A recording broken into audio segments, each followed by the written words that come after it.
Bonjour à tous. Aujourd'hui, nous sommes le mercredi 26 novembre 2025 et notre cher ami, notre frère Laith Marouf est avec nous. Bon retour parmi nous, Laith.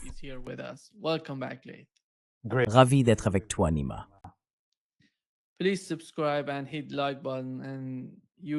Veuillez vous abonner et cliquer sur le bouton j'aime et vous pouvez suivre Laith et soutenir son travail en vous rendant sur freepalestine.video.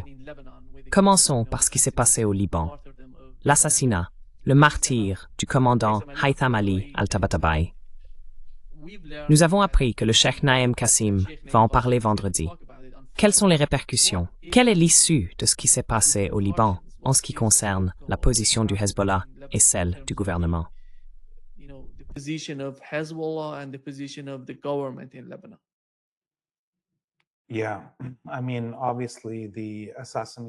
Oui, je veux dire évidemment, l'assassinat de Saïd Haytham al-Tabatabai a été une énorme perte pour le Hezbollah. Cet homme était impliqué dans la branche armée du Hezbollah depuis des décennies, depuis sa création, et il était responsable de l'ensemble des opérations pendant la guerre de 66 jours en 2023-2024, ce qu'on appelle la bataille d'Ul-Ilbas. Il a réussi à vaincre les sionistes, qui n'ont pas pu entrer au Liban jusqu'au cessez-le-feu. C'est donc une perte considérable, mais il venait tout juste d'être nommé chef d'état-major de la branche militaire. C'est probablement un autre signe qu'il y a eu une faille de sécurité au sein des cercles centraux du Hezbollah.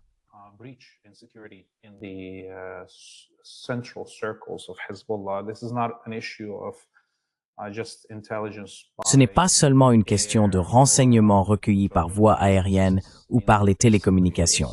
Cela signifie qu'il y a quelqu'un qui transmet des informations. Et je pense que le Hezbollah essaye maintenant de comprendre qui c'est. Un autre point à noter concernant cet assassinat, c'est qu'il survient quelques jours avant l'arrivée du pape. Le pape de l'Église catholique se rend au Liban. Ce sera son premier voyage international depuis qu'il est devenu pape. Il est clair que les sionistes veulent gâcher cette visite. Peut-être que le pape devra l'annuler. Et une partie de la question est aussi de savoir comment le Hezbollah va riposter.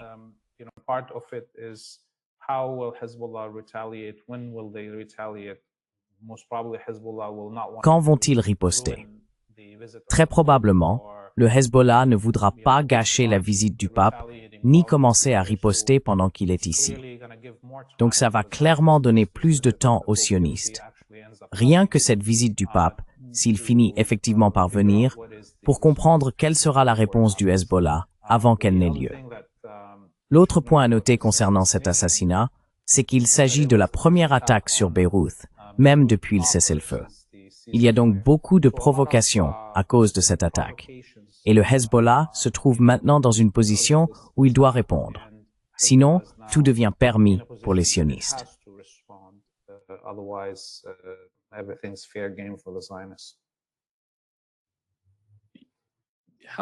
Et le gouvernement libanais, qu'en dit-il?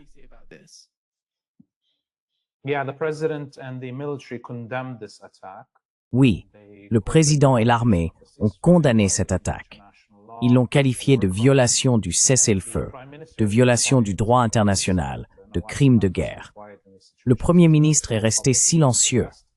On s'attend à ce que Nawaf Salam reste silencieux dans ce genre de situation. C'est un véritable pantin de l'Occident. Mais tu sais, étant donné que le président et le chef de l'armée ont tous deux condamné cela, cela montre qu'il y a un certain soutien à l'égard du Hezbollah. Si le Hezbollah riposte, je pense que tout le monde comprendra.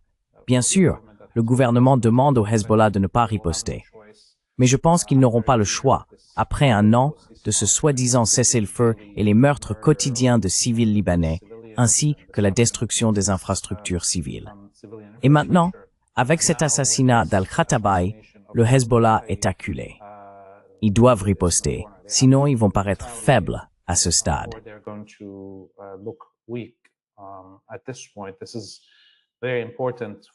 C'est très important pour eux de faire leurs preuves. Et d'une certaine manière, les sionistes brûlent d'envie d'une guerre. Ils veulent cette guerre. Le Hezbollah l'a évité jusqu'à présent, mais il semble que les sionistes veuillent accélérer la possibilité d'un retour à une confrontation militaire totale au Liban. Je pense que cela a aussi un lien avec le moment de ce qui se passe au Venezuela. Si les États-Unis déclenchent une guerre avec le Venezuela maintenant, les sionistes ne pourront pas obtenir de soutien militaire des Américains si une guerre éclate avec le Liban. Donc, peut-être qu'ils veulent que cette guerre commence avant que quoi que ce soit ne se produise au Venezuela. C'est pourquoi je pense que le Hezbollah attendra certainement avant de riposter, à la fois en raison de la visite du pape Léon et dans l'espoir que les États-Unis déclenchent une guerre au Venezuela et soient trop occupés pour venir à la défense des sionistes.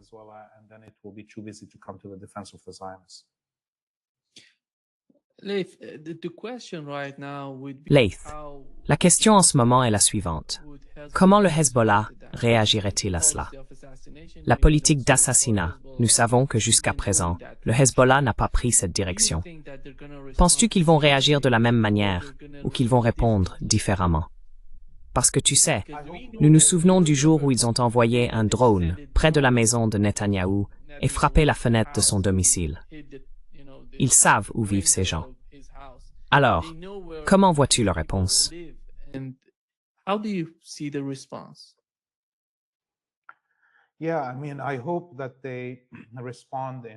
Oui, je veux dire, j'espère qu'ils répondront de la même manière. Il y a beaucoup de généraux sionistes, faciles à localiser, eux et leurs familles. Mais il faut réfléchir à ceci. Une fois que le Hezbollah commencera la riposte, il est clair que cela ne s'arrêtera pas à un simple échange. Les Israéliens lanceront une guerre à grande échelle. Depuis l'assassinat, toutes les défenses aériennes du nord de la Palestine occupée sont en alerte maximale. L'armée israélienne a déplacé de nombreux véhicules blindés et chars vers la frontière nord. Le Hezbollah doit donc calculer, d'abord, que la riposte atteigne sa cible et marque un point, mais aussi se préparer à ce qui viendra ensuite.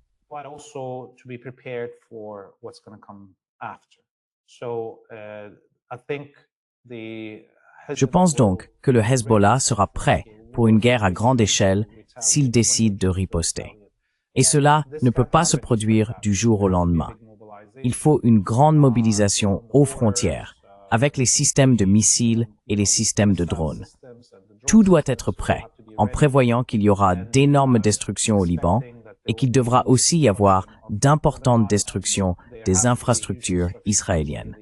Tout cela doit être préparé avant de déclencher la riposte. Par conséquent, à mon avis, il n'y aura pas de riposte du Hezbollah avant au moins 2 semaines. Au moins jusqu'à ce que le pape Léon quitte le Liban, s'il vient même après que ces menaces auront été proférées.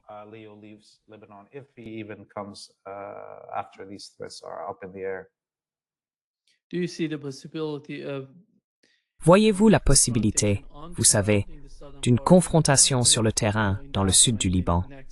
Si, vous savez, dans les suites, le mois prochain ou au-delà, cela pourrait-il arriver? Ou bien, la politique du Hezbollah consiste-t-elle toujours, vous savez, à répondre à ce que fait Israël en matière d'assassinat de ses commandants, mais sans aller au-delà?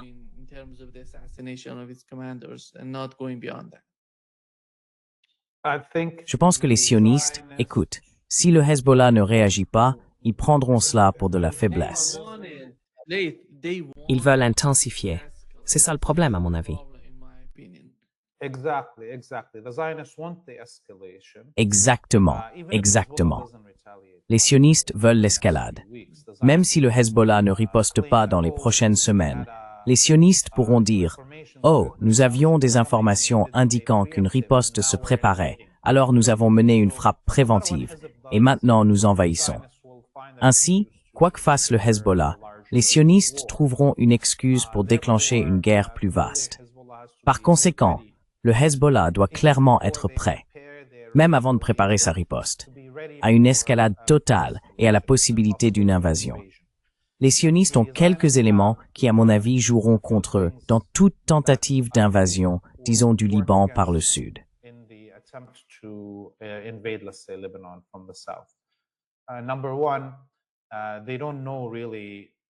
Premièrement, ils ne savent pas vraiment ce que le Hezbollah possède en termes d'infrastructures dans le sud.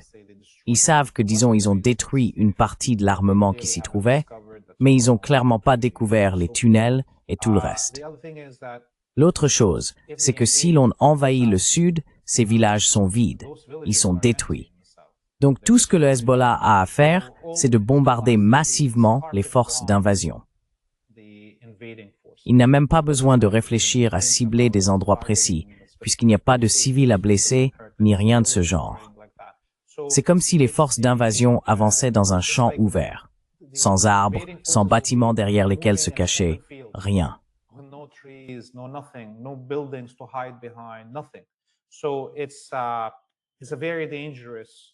C'est donc un plan très dangereux que d'essayer d'envahir le sud Liban, même si le Hezbollah n'y est pas présent. D'accord? Oui.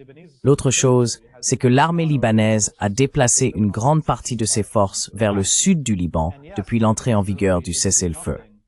Et oui, l'armée libanaise n'est pas restée totalement inactive pour défendre le Liban depuis lors. Mais si les soldats libanais se retrouvent sous le feu ou encerclés, ils vont réagir.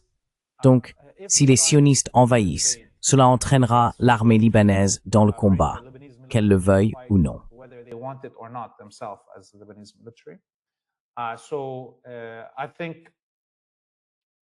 Donc, je pense que la chose logique qui se produira est que les sionistes n'oseront pas envahir par le sud. Ils pourraient envahir par le centre ou par les frontières orientales, avec la Syrie, au nord du mont Hermon, où ils occupent des parties de la Syrie, et tenter d'entrer directement dans la vallée de la Bekaa. Là encore, c'est un plan dangereux, mais il présente une probabilité plus élevée de moins de pertes pour les Israéliens s'ils le mettent en œuvre. Et enfin, nous examinons le gouvernement du HTS en Syrie. Depuis une semaine, ils font face à des manifestations quotidiennes sur la côte, à Homs et à Hama. De vastes régions du pays échappent à leur contrôle.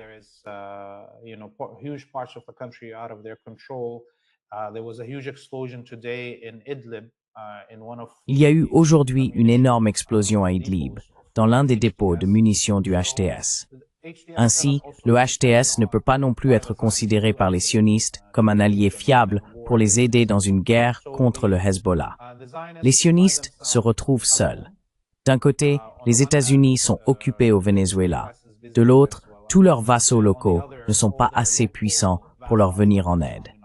Et dans une guerre directe avec le Hezbollah, cette fois, le Hezbollah maximisera sans aucun doute la destruction et les attaques qu'il mènera contre les sionistes.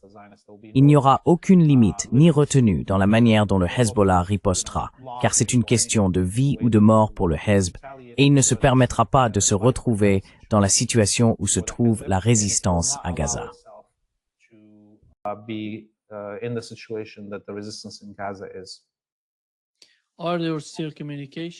Y a-t-il encore des communications entre l'Occident, essentiellement entre les États-Unis, et le gouvernement libanais, au sujet du désarmement du Hezbollah, ou cela a-t-il déjà disparu en raison du comportement du gouvernement israélien?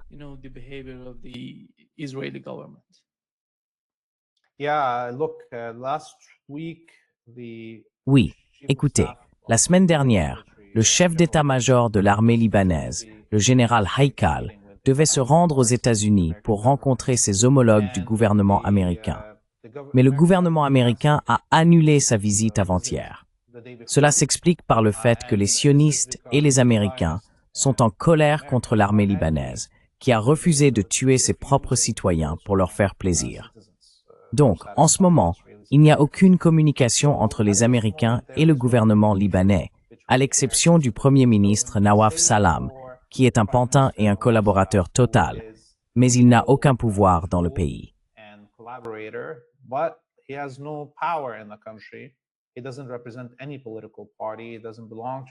Il ne représente aucun parti politique. Il n'appartient à aucun mouvement politique. Il n'a aucune milice derrière lui et il ne contrôle ni l'armée ni le Parlement. C'est donc juste un chien qui aboie pour les Américains. C'est le seul avec qui l'ambassade américaine communique en ce moment, et il ne peut rien offrir de ce que les Américains veulent. Je pense qu'il est clair qu'avec l'annulation de la visite du général Haikal aux États-Unis, l'armée libanaise elle-même deviendra une cible des Américains et des Israéliens dans une guerre totale.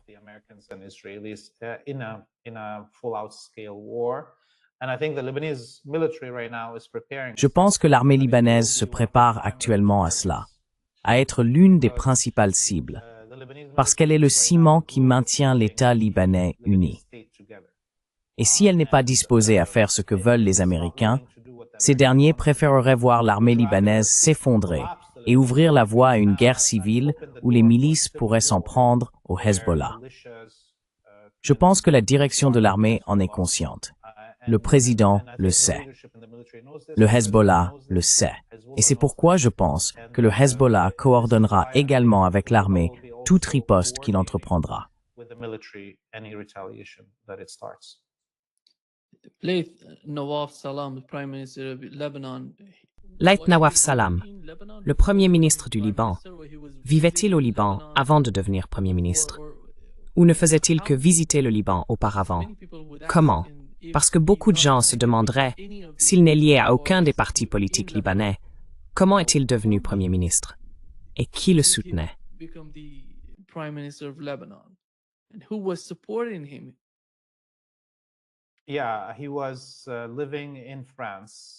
Oui, il a vécu en France pendant plus de 2 décennies. Il a peut-être visité le Liban pendant ses vacances ou quelque chose comme ça.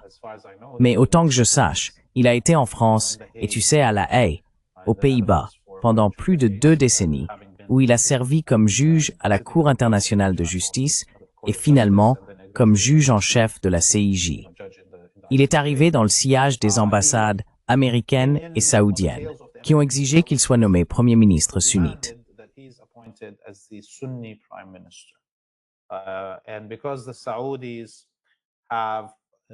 Et comme les Saoudiens ont coupé tout financement au parti du futur, le parti de la famille Hariri, le plus grand parti sunnite du Liban, et n'ont permis à aucun membre de la dynastie Hariri de réapparaître sur la scène politique, il n'y a en réalité plus de direction pour les sunnites au Liban. C'est pourquoi les Saoudiens peuvent prétendre qu'ils choisiront le représentant sunnite. Et c'est ce qu'ils ont fait. Ils ont poussé Nawaf Salam pour que le Parlement vote pour lui comme unique option pour représenter les sunnites. Et c'est pour cela qu'il est là. Il est en somme l'homme de l'ambassade saoudienne et américaine.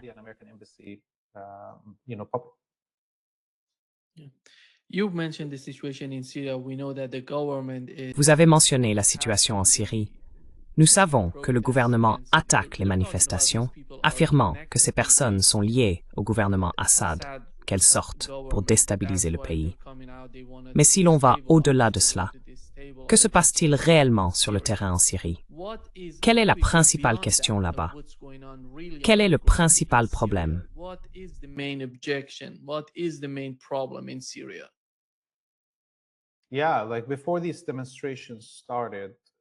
Oui, comme avant que ces manifestations ne commencent sur la côte.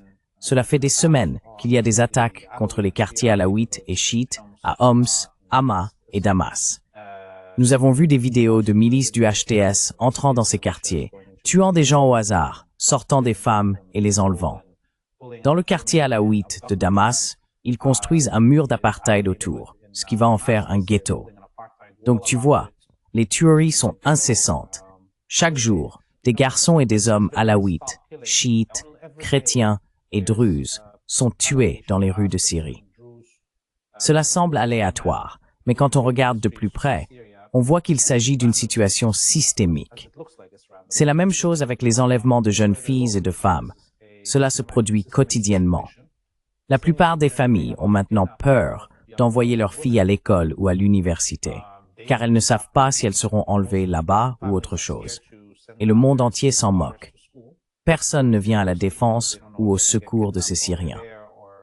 Parce qu'on nous a répété « démocratie, démocratie », et que c'est pour cela qu'Assad doit partir. Tu sais, les gens auraient soi-disant manifesté pacifiquement et Assad les aurait tués, donc les États-Unis peuvent bombarder le pays sans retenue. Eh bien maintenant, c'est la même chose.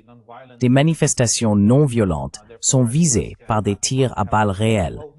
Des gens sont tués dans les tentes depuis 2 jours lors de ces manifestations sur la côte.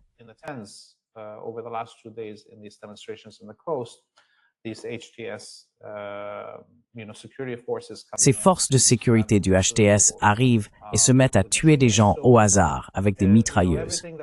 Donc tout ce que nous disions être mauvais chez Assad, le HTS le fait, et personne ne s'en soucie. La demande des habitants de la côte d'arrêter le génocide, ils ne demandent même pas de représentation démocratique. Ils savent qu'il est impossible d'avoir une représentation démocratique sous le contrôle de milices islamistes wahhabites.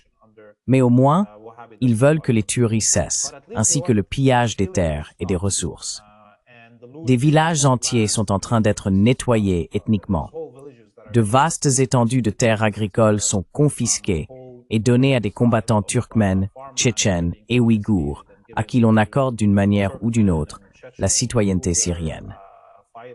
Il y a donc un réel besoin pour ces gens, que les massacres de leurs familles cessent, et il ne semble pas que cela soit près de s'arrêter.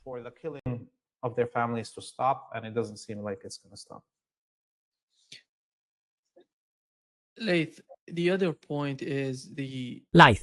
l'autre point concerne l'influence du gouvernement en Turquie. Penses-tu qu'ils essayent d'une certaine manière de gérer la situation en aidant le HTS, ces personnes au pouvoir, ou qu'ils tentent de trouver une sorte d'équilibre entre la société et le gouvernement, les personnes qui dirigent actuellement la Syrie?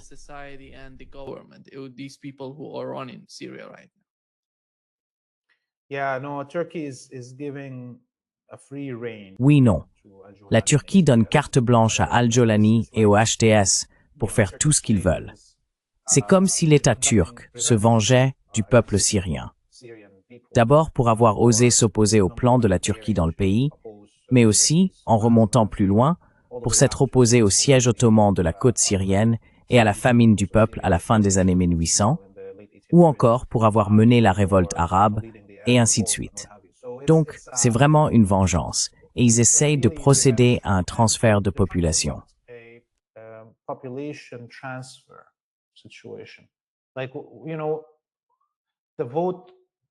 Vous savez, le vote au Conseil de sécurité concernant Gaza nous a montré que nous sommes revenus à l'époque d'avant même la Première Guerre mondiale. Je ne parle même pas de la Seconde Guerre mondiale, mais bien d'avant la Première, lorsque le génocide de masse, le nettoyage ethnique de masse et les transferts massifs de population étaient la norme. La Turquie essaie de modifier la composition démographique de la Syrie et de ses régions d'une manière qui durera pour toujours. Qu'il s'agisse du transfert et du nettoyage ethnique des Kurdes de différentes régions ou des Alaouites, des Chiites et des chrétiens dans les montagnes et sur la côte syrienne. Ces communautés posent un problème à la Turquie depuis longtemps.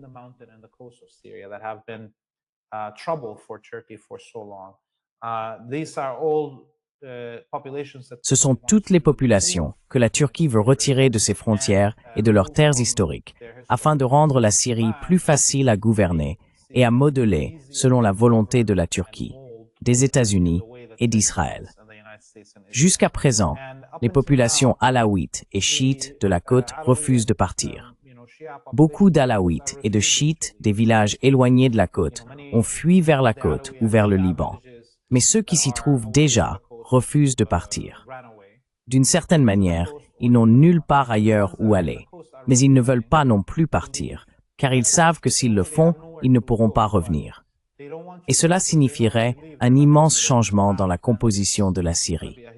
C'est ce que veulent les Israéliens, les Américains et les Turcs.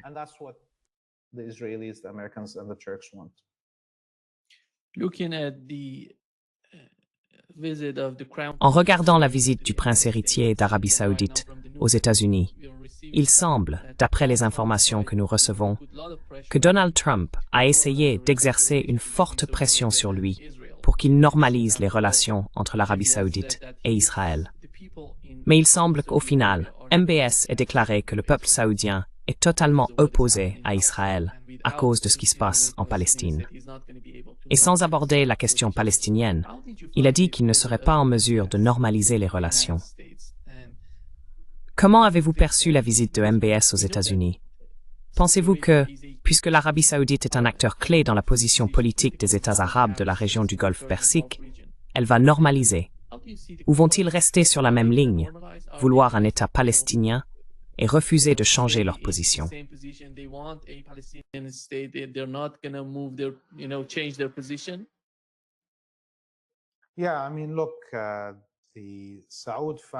Oui, je veux dire, regardez, la famille Saoud et le culte wahhabite collaborent avec les sionistes depuis les années 1930, voire avant. Nous avons des correspondances entre les premiers sionistes et la famille Saoud, archivées pour que les gens puissent les consulter. Donc, en réalité, la famille Saoud est normalisée avec les sionistes depuis le début et a œuvré contre la libération arabe et palestinienne dès le premier jour. Ils ont toujours été alliés. Il y a du commerce, il y a de la technologie de surveillance, il y a tout cela. Donc vous savez, toute normalisation entre les Saoudiens et les sionistes ne serait que symbolique, car cela se produit déjà.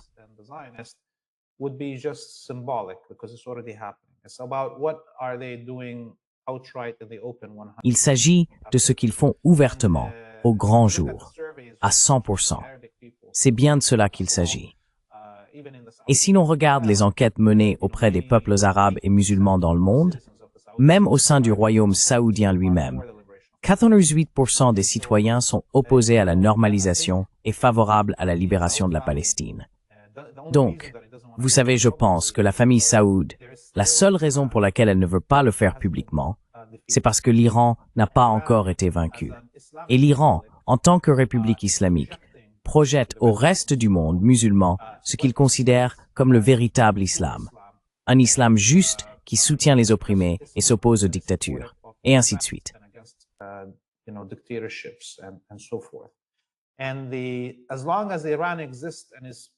Tant que l'Iran existera et continuera à diffuser cette position auprès des populations musulmanes du monde entier, l'Arabie saoudite ne pourra pas collaborer ouvertement.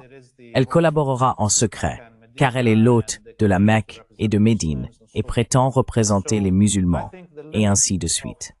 Je pense donc que le degré d'ouverture de la dictature saoudienne quant à sa collaboration avec les sionistes dépendra de la résistance de l'Iran à cette collaboration.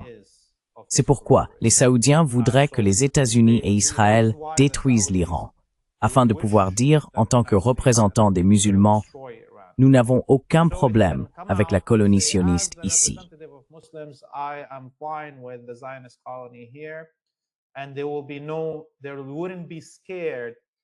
Et ils n'auraient pas peur qu'un autre pôle de l'islam prêche la résistance, tu vois?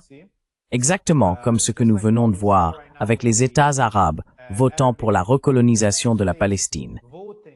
Cela ne serait pas arrivé si la Syrie n'était pas tombée en décembre 2024. Ils ont attendu. Ils voulaient faire cela dès le premier jour, mais ils ne le pouvaient pas.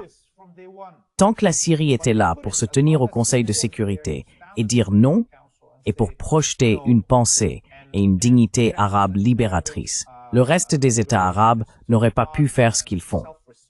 Donc la seule raison pour laquelle les Saoudiens ne le font pas publiquement en ce moment, c'est à cause de l'existence de l'Iran.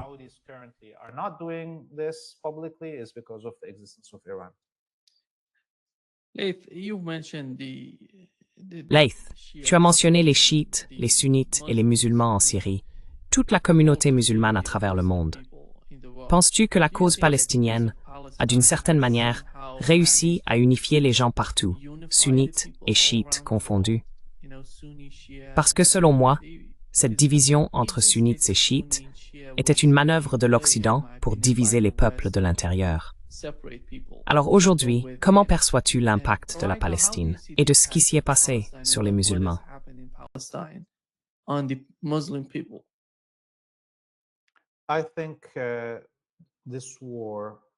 Je pense que cette guerre a contribué, vous savez, à démystifier cette idée selon laquelle les chiites et les sunnites se détestent, et ainsi de suite. Nous avons vu que tous les sunnites ont constaté comment les populations chiites du Liban, du Yémen, d'Iran et d'Irak se sont sacrifiées pour soutenir Gaza sunnite.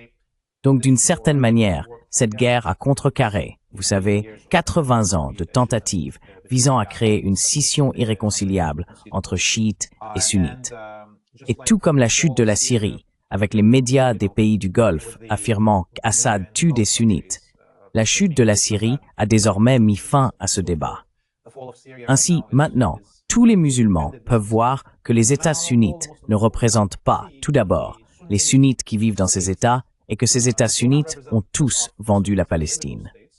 And that these Sunni states have all sold Palestine. Okay?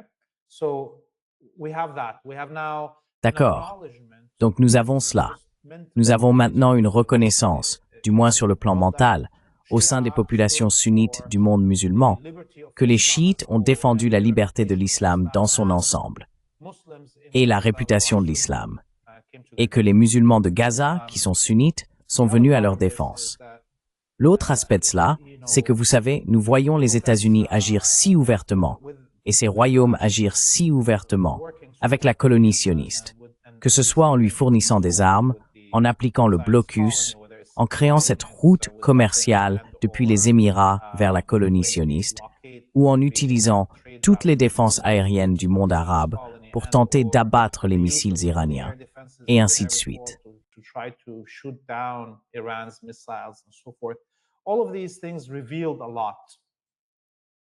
Toutes ces choses ont révélé beaucoup de choses.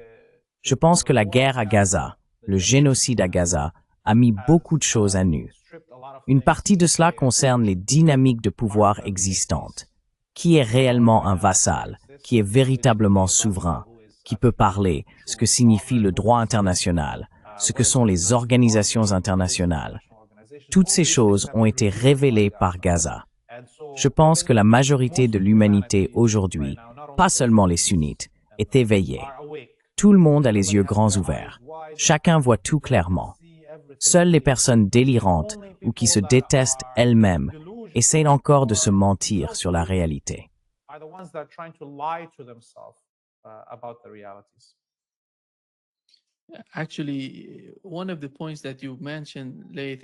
En fait, l'un des points que tu as mentionné, Laith, concernant le cas du Venezuela, je pense qu'il est totalement lié au comportement des sionistes au Moyen-Orient, au comportement du gouvernement de Netanyahou et de son administration.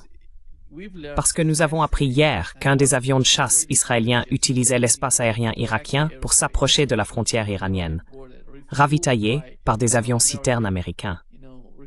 Il semble que, je ne sais pas, le cas du Venezuela ne va pas déboucher sur une guerre. C'est quelque chose qui provoquerait une certaine forme de chaos.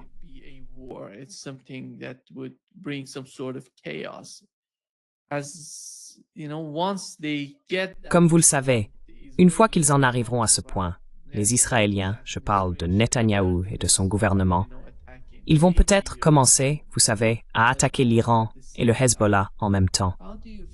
Que pensez-vous de cela? Et pensez-vous que cela pourrait leur être bénéfique? Ou bien se préparent-ils parce qu'ils ont le sentiment que s'ils vont dans cette direction, les États-Unis interviendraient, accompagnés du gouvernement britannique, de l'Allemagne et de la France? Vous savez, comme dans le cas de l'Ukraine, il semble que le conflit en soit à ses dernières étapes. Il semble que l'Europe ne puisse rien faire pour empêcher la poursuite du conflit. Comment voyez-vous l'impact de ces deux conflits sur la situation au Moyen-Orient?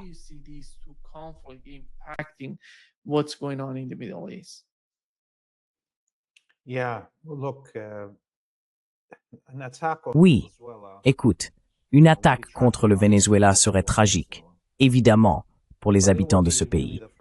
Mais ce serait vraiment la première grande guerre que l'Occident mènerait en dehors du monde arabe depuis l'effondrement de l'Union soviétique.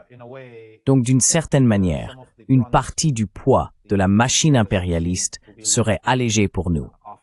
Et si les États-Unis entraient réellement en guerre au Venezuela, j'espère que l'Iran aura transféré une grande partie de la technologie et des armes qu'il avait fournies au Yémen, par exemple, vers le Venezuela. Et je pense qu'ils l'ont fait. Nous verrons des drones et des missiles hypersoniques tirés par le Venezuela. Et j'espère que nous verrons des porte-avions américains couler. Évidemment, il y aura des morts, et nous ne souhaitons pas cela au peuple vénézuélien. Mais si cela se produit, ce serait le moment idéal pour que l'Iran relance une guerre avec les sionistes. The US doesn't have the ability to fight multiple wars. Les États-Unis n'ont pas la capacité de mener plusieurs guerres à la fois. Et je parle de guerres à grande échelle, pas seulement de bombardements ici et là. Les porte-avions sont occupés dans les Caraïbes. Ils ne viendront pas défendre les sionistes ici. Ce que nous avons vu hier, avec la simulation d'attaque menée par les sionistes, montre à quel point l'Irak n'est pas souverain. L'Irak n'a pas le contrôle de son espace aérien. Il dispose de toutes ces défenses antiaériennes que les Américains lui auraient soi-disant fournies, mais il est incapable d'abattre les avions sionistes qui survolent l'Irak. C'est une question sur laquelle le peuple irakien et le gouvernement irakien doivent réfléchir. Il y a actuellement une élection en cours en Irak. Pas immédiatement, mais la partie parlementaire se déroule en ce moment. Et il y aura également une élection pour le président et le premier ministre à venir.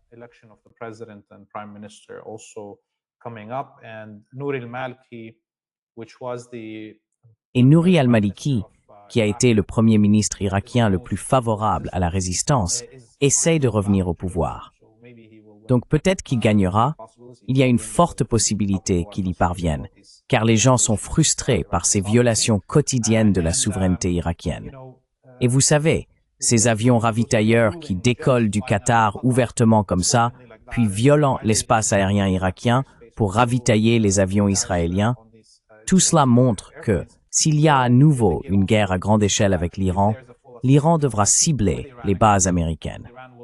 Contrairement à la dernière fois, où il avait essayé de ne pas les viser, même si tout le monde savait que les avions israéliens ne pouvaient pas mener de raids contre l'Iran sans un soutien logistique direct des AWACS venant de Turquie et du Golfe, ou de ces avions ravitailleurs.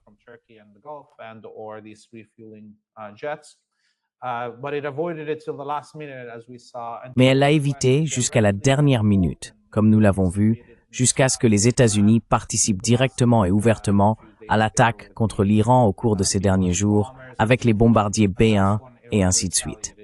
Et c'est à ce moment-là que l'Iran a riposté. À ce stade de la guerre, lorsqu'elle éclatera en une guerre totale avec l'Iran, celui-ci visera les bases américaines. Et c'est, je pense, la raison pour laquelle les sionistes ont si peur. Bien qu'ils veuillent la guerre contre le Venezuela, ils craignent encore qu'elle se produise en ce moment. Ils veulent déclencher des guerres dans la région ici en Asie occidentale avant la guerre au Venezuela. Sinon, ils pourraient se retrouver à leur point le plus faible, même en termes d'approvisionnement et ainsi de suite.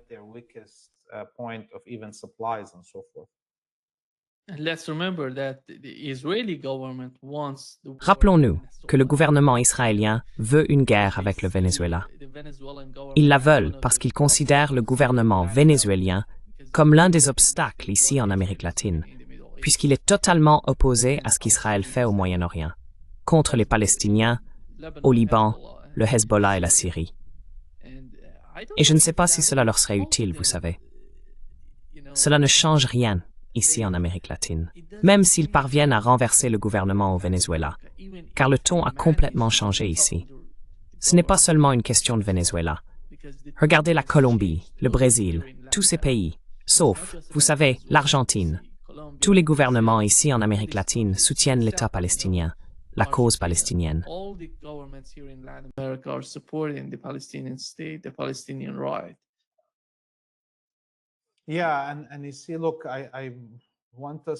Oui, et tu vois, regarde, je veux que nous soyons très prudents ici et que nous reconnaissions que ce que la Colombie et le Brésil font en ce moment sous Lula et Petro revient essentiellement à jouer le même rôle que l'Égypte et la Jordanie pendant le génocide à Gaza.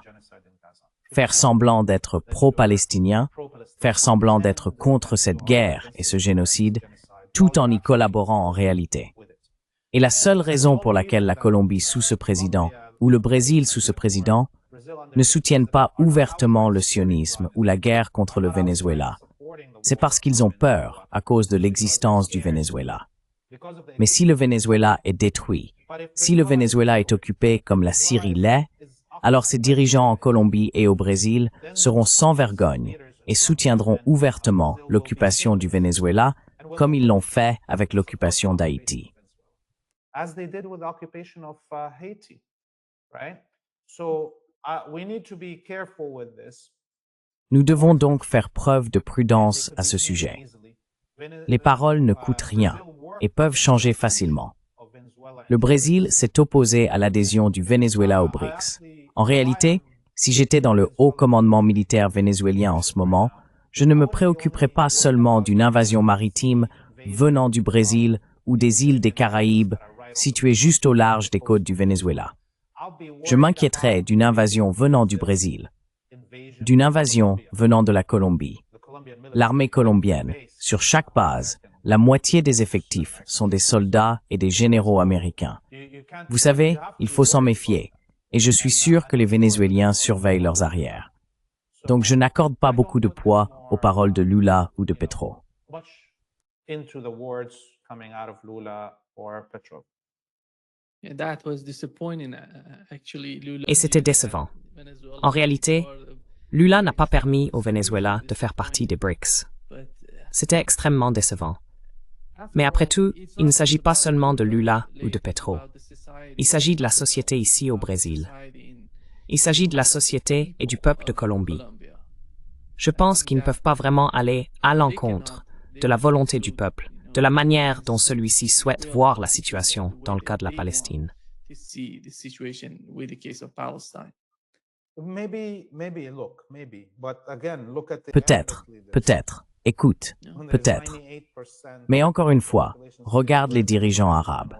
Quand 98% de la population dit « Nous sommes contre le sionisme, nous sommes pour la libération de la Palestine », ils s'en moquent. Ils tuent simplement les gens. Ils les emprisonnent.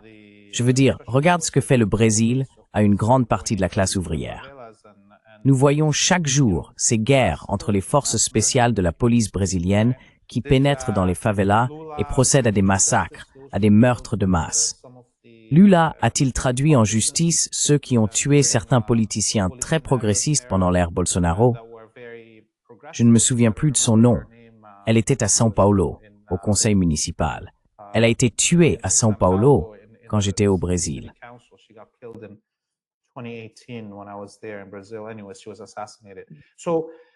De toute façon, elle a été assassinée. On voit donc que le Brésil continue d'acheter des produits à la colonie sioniste. C'est pareil avec la Colombie, avec tout le RER, repos et détente des soldats israéliens.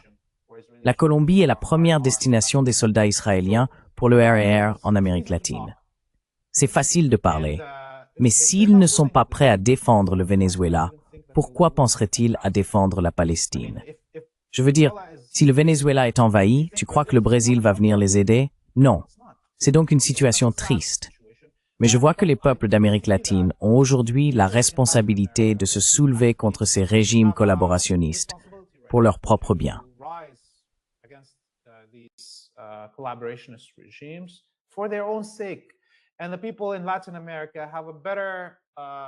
Les peuples d'Amérique latine ont plus de chances d'agir que, disons, les habitants d'Arabie saoudite, qui ont été violés, pillés, emprisonnés et exécutés. Chaque jour, il y a une vingtaine ou une trentaine de personnes décapitées dans ce royaume saoudien infernal. Les populations brésiliennes et colombiennes ont plus de facilité à se révolter que, par exemple, les populations saoudiennes ou égyptiennes. En Égypte, il y a presque 200 000 prisonniers politiques. C'est insensé. Je peux comprendre pourquoi les peuples arabes ont parfois trop peur de se révolter, parce qu'on a fait d'eux des exemples en tant qu'Arabes qui ont tenté de se soulever. Mais enfin, les peuples d'Amérique latine peuvent faire mieux. Et j'aime mes frères et sœurs élargis d'Amérique latine. Mais si vous ne pouvez pas défendre le Venezuela, je ne pense pas que vous puissiez défendre la Palestine.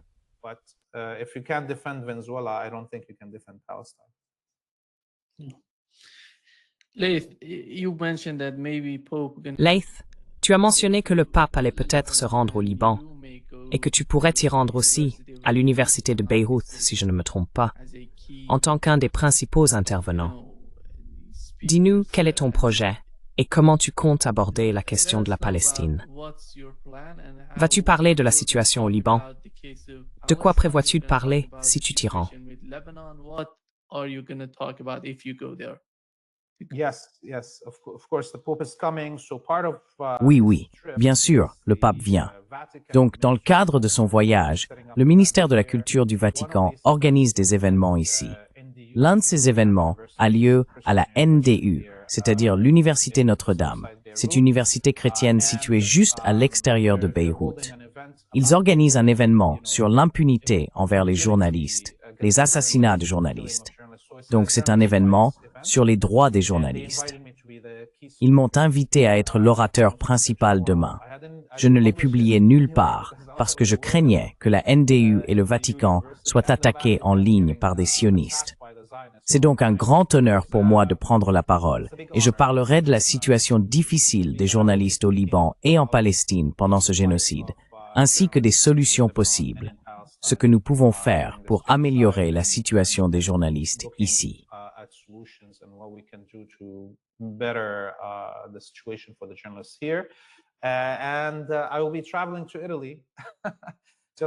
Et je vais voyager en Italie juste après pour tourner un film sur l'histoire de la résistance là-bas et sur la relation entre les sionistes et les fascistes italiens.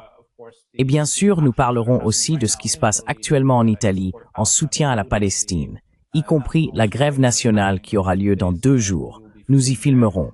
Et au fait, c'est mon anniversaire. Oui, exactement. Joyeux anniversaire.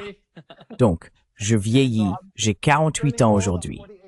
Alors, toute personne qui souhaite me souhaiter un joyeux anniversaire, merci de faire un don à FPTV, Free Palestine TV, afin que nous puissions continuer à diffuser ce contenu. J'espère que le contenu éducatif que nous produisons à travers toute l'Europe stimulera les gens, ravivera la connaissance de choses oubliées et inspirera chacun à agir, à se libérer et à aider la Palestine sur cette voie vers la libération. Happy birthday again, Leith. All the best. Joyeux anniversaire encore, Leith. Tous mes vœux de réussite, et j'espère que tu feras grandir ton mouvement, ta chaîne, ta mission journalistique. Nous ne pouvons qu'espérer le meilleur pour toi et te soutenir. Tout notre public te soutiendra. FreePalestine.video. Allez-y et soutenez ce que tu fais. Merci beaucoup d'avoir été avec nous aujourd'hui. Ce fut un grand plaisir. Thank you so much, Leith, for being with us today. Great pleasure. Merci beaucoup, Nima. À la semaine prochaine, Inch'Allah. À la semaine prochaine. Bye-bye.